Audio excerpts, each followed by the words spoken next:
Hello everyone, I'm Koa, and this is the IELTS listening prediction test. You will hear a number of different recordings, and you will have to answer questions on what you hear. Please keep in mind that all recordings will be played once only. Take a deep breath, pay close attention, and good luck to you all.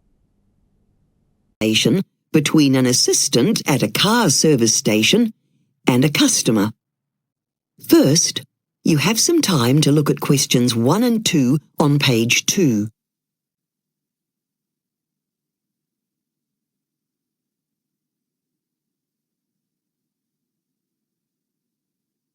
You will see that there is an example that has been done for you. On this occasion only, the conversation relating to this will be played first. Good morning, servicing department. Good morning. I'd like to book my car in for a service, please. Certainly, sir. If I could just take your name. Ian Croft. The customer's name is Ian Croft, so Croft has been written in the space. Now we shall begin. You should answer the questions as you listen, because you will not hear the recording a second time. Listen carefully and answer questions 1 and 2. Good morning, servicing department. Good morning. I'd like to book my car in for a service, please. Certainly, sir. If I could just take your name. Ian Croft. Right. And have you had the car serviced with us before? No, I've only just moved here. Right, so I'll need to take some details of the car then. So could I have a registration number, please? BD51STR. Is that B for Bravo at the beginning? Yes, that's right. And the make of the car? It's a Vida. Right. And is that the estate? No, the four-door saloon. Good. And do you know the date of manufacture? Hold on. I'll have to work this one out. We've had it for ages. It must be 2001. Right. And can you tell me what the mileage is? It's done a lot. Let's see. I did make a note of it. Yes, it's 180,000 miles. It's done very well, actually. Before you hear the rest of the conversation, you have some time to look at questions 3 to 10 on page 2.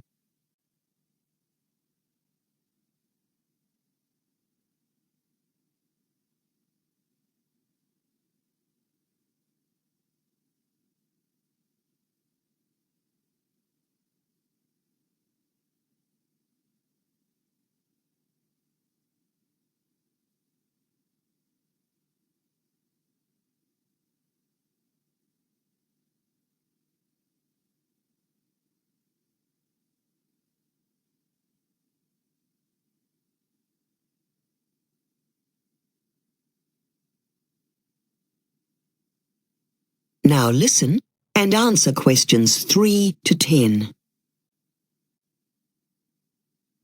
Right. Well, now, of course, we'll do a full service, but are there any particular problems or things you'd like us to check? Yes, a few.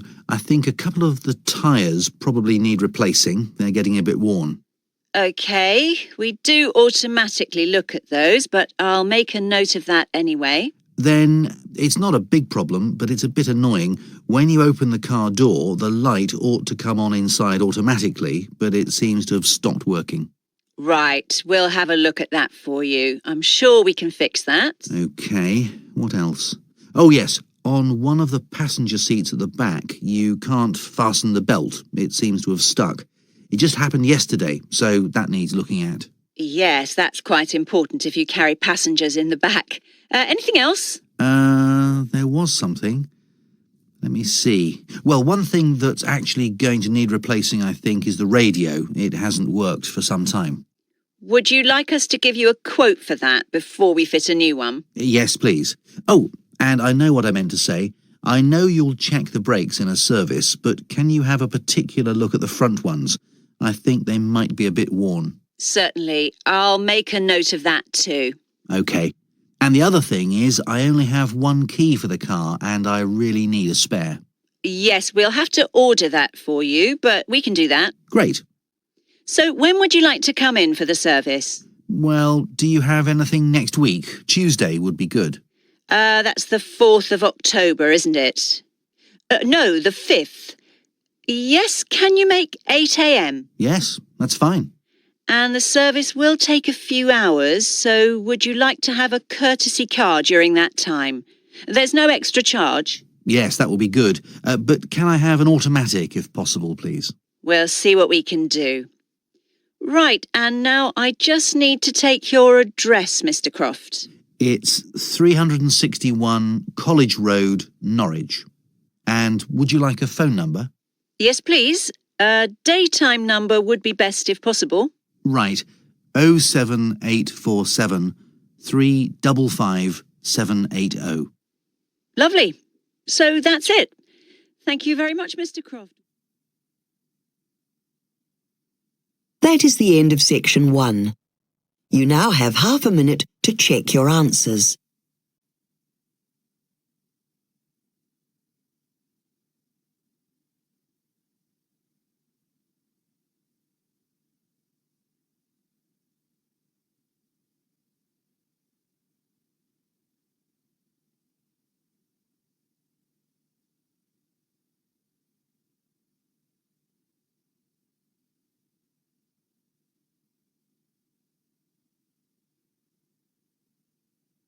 Now turn to section 2 on page 3.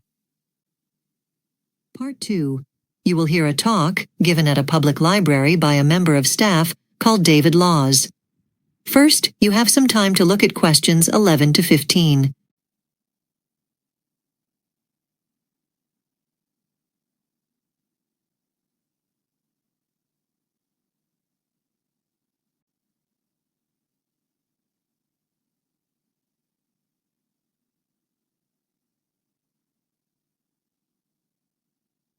Now listen carefully and answer questions 11 to 15.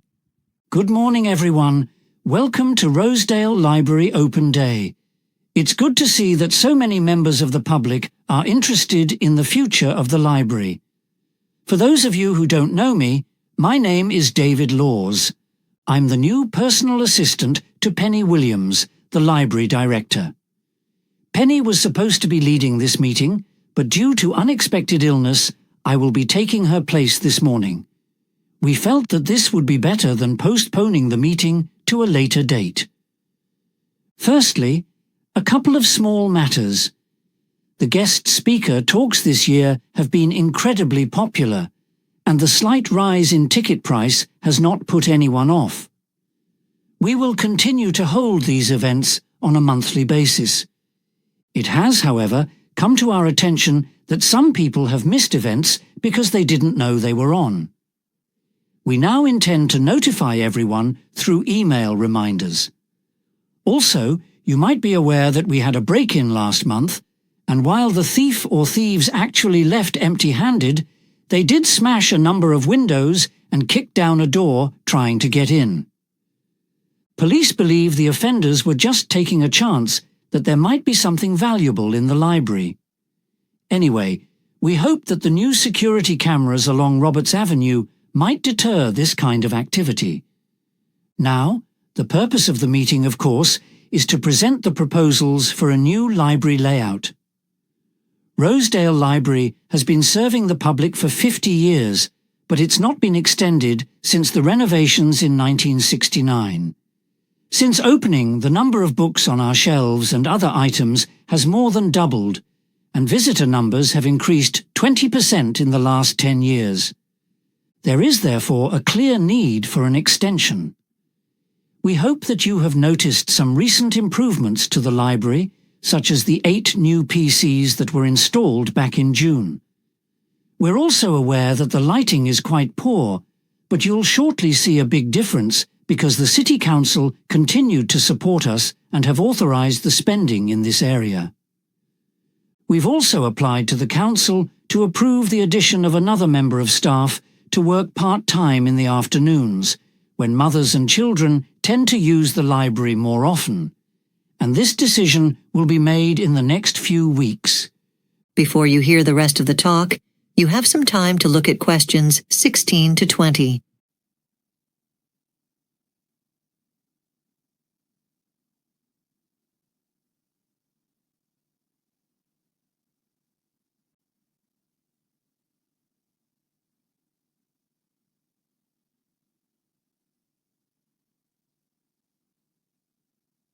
Now listen and answer questions 16 to 20. Now, turning to the proposal for the extensions and alterations to the library, please see the second page of your handout. The double line indicates the rooms in the existing building, and the dotted lines show where the extensions might be. As you can see, the location of the entrance hall to the library would remain unchanged there at the bottom of the plan. Once you go all the way through the entrance hall, on your immediate left would be the local history display that would face the information desk. Behind it, the plan is for an access ramp inside the existing building, meaning the mothers with pushchairs and wheelchair users could ascend to the first new area. This new room is designed to be light and airy, and could be the ideal location for a new children's room looking out onto the park. You will notice there are steps that lead back down to the ground floor. At the bottom of these, on the left, would be the adult fiction section, so no change there. But behind this is proposed to construct a new community room for public lectures, special events, and so forth.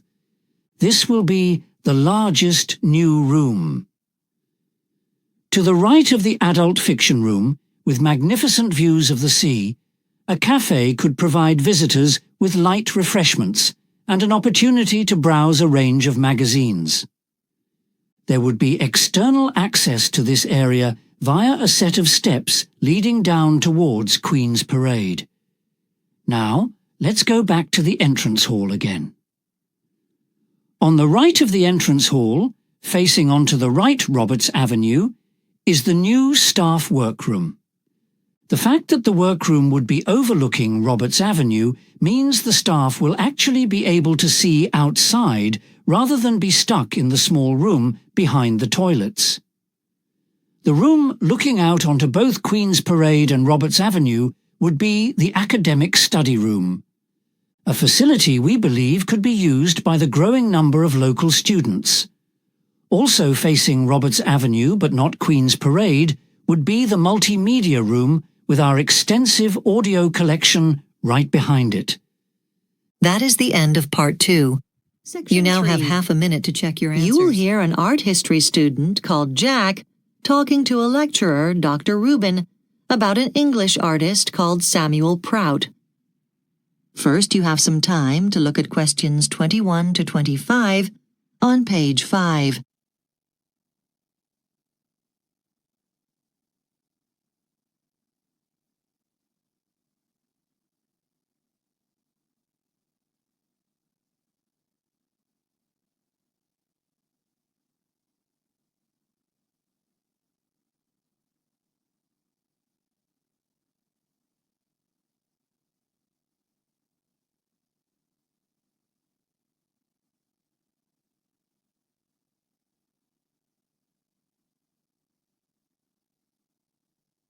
Now listen carefully and answer questions 21 to 25. Dr. Rubin? Hello, Jack. So have you chosen which artist you're going to give your presentation on? Yes, Samuel Prout, the 19th century English watercolour painter. Right. Interesting choice. I always feel he never quite got the fame he deserved, did he? No, I think that's true. I mean, I don't think he ever went completely out of vogue, even though tastes and fashions come and go. He was really prolific in his day, but there's never really been a high-profile showing of his paintings. That could have brought him to more people's attention. Sure. But I think it's remarkable that he achieved any critical success given the problems that he had. Apparently, he was prone to chronic chest infections throughout his life. Yes, it must have been hard for him. But it seems he had a loving wife and family. And a strong network of colleagues and supporters. Yeah, I've been trying to find out what got him interested in painting in the first place. He doesn't seem to have learned the skill from his father, like so many artists of his time. No, well, I think he painstakingly reproduced other painters' works, essentially sort of schooling himself. And then later on, he actually became an art teacher. How do you feel about Prout's style of painting? It's interesting how a lot of artists, you can see how their style is developing as their work matures, but not so much with Prout. He seemed to have several on the go all at the same time. Yes, with others you can say, oh, that must be by so-and-so and painted in around 1820, say. Right, but not so much with Prout. Of course, Prout's career had a huge boost when the art critic John Ruskin declared him a great artist. Yes, but Ruskin's assessment was quite biased, wasn't it? How do you mean? Well, Ruskin admired Prout, and he didn't seem to mind the fact that many of his paintings showed more or less the same thing, European street scenes, or that the people in Prout's pictures can look rather wooden and not very lifelike. For me, his detailing of architecture was too predictable. But for Ruskin, that was where Prout's genius lay. Well, I guess that's what Ruskin was particularly interested in. Before you hear the rest of the discussion, you have some time to look at questions 26 to 30 on page 6.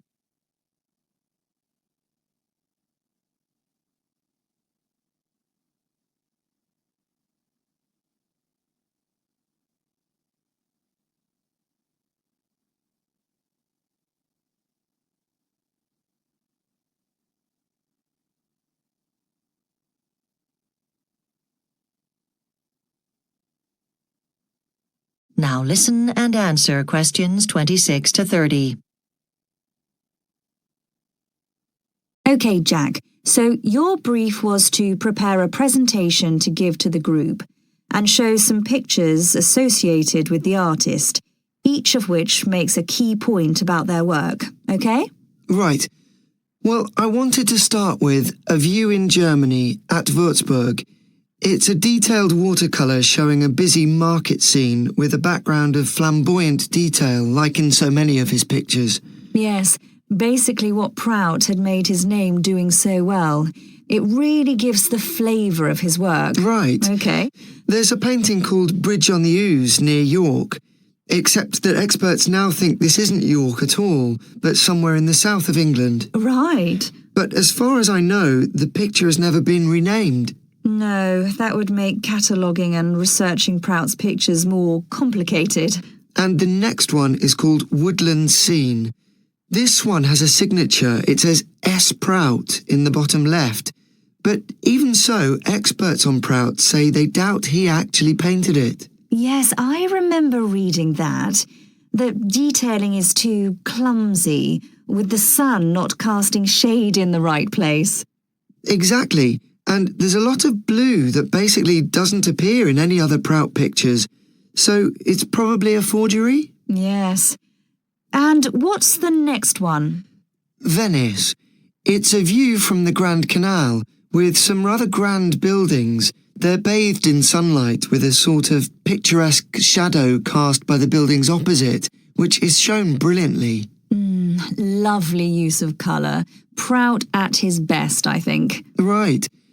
And then there's Entrance to a Harbour. Right, he grew up by the sea, didn't he? Yes, in Plymouth. He didn't specialise in seascapes, but this same location with the harbour and the sea also appear in other pictures, showing a range of weather conditions. They don't all have figures like this one, but I think they're really well done. Right. Well, now you've obviously thought... That is the end of section 3. You now have half a minute to check your answers.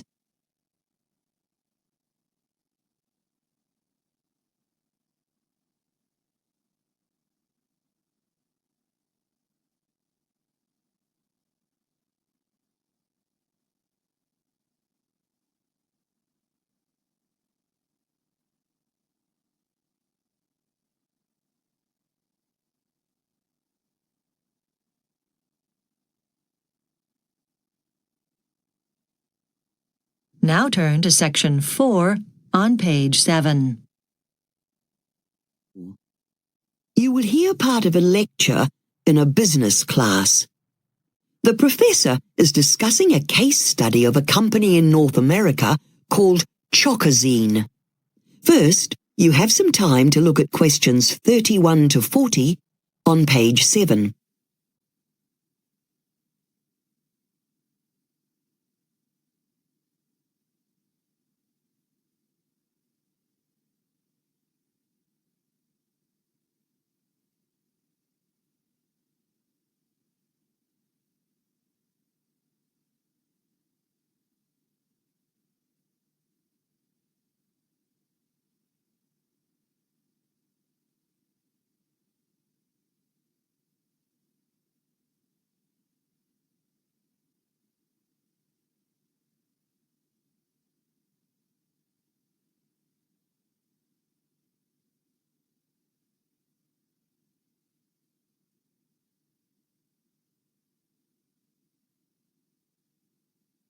Now listen carefully and answer questions 31 to 40.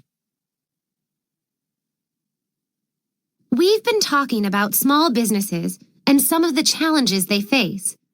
Today, I want to look at a case study based on a company called Chockazine that illustrates the need to evaluate opportunities very carefully. A man called Eric Smith and 2 of his colleagues were struck by the mass customization movement that was spreading through a large number of industries in the U.S. This involved mass-producing products and at the same time, individually customizing them for their customers. Why not apply the same concept to chocolate? Customers could choose the ingredients they'd like to have put into their chocolate bars. So Smith and his colleagues decided to launch a customized chocolate operation called Chockazine. Then, when Chockazine was only about 9 months old, Smith received an email from a large European luxury retailer. This retailer was inquiring about ordering 15,000 bars of chocolate for their customers. They wanted to give these as a gift in their high-end stores in New York City, Miami, and Los Angeles during the holiday shopping season. The offer certainly sounded enticing because Chockazine was selling fewer than 150 chocolate bars a day. Smith and his co-founders knew it could also be very good publicity, so they needed to consider it carefully. They had many things to consider. Obviously, it was a tempting offer, but at the same time, the risk was great. They didn't know whether they could get the order completed in time. Also, if they accepted it and then it turned out they couldn't do it, what about the financial fallout, as well as the possible damage to the company's reputation? As well as this, another thing they had to think about was how they were actually going to produce all these chocolate bars, as the number of machines they had was limited. They only had 3 of them, and that clearly wasn't going to be enough.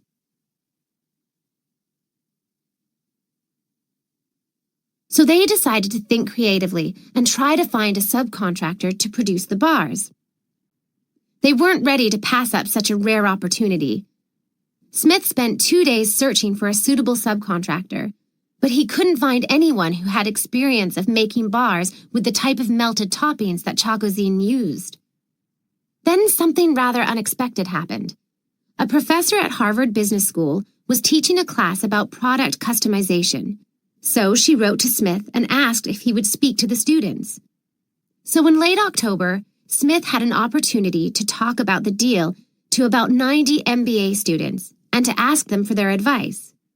Many of the students thought that doing the deal with the luxury retailer would be a mistake. However, after the class, Smith spoke with one of the students. This student had worked as a buyer at a major chocolate retailer, and he said he had a contact in the business who might be interested in doing the job. Smith called the new subcontractor the next day.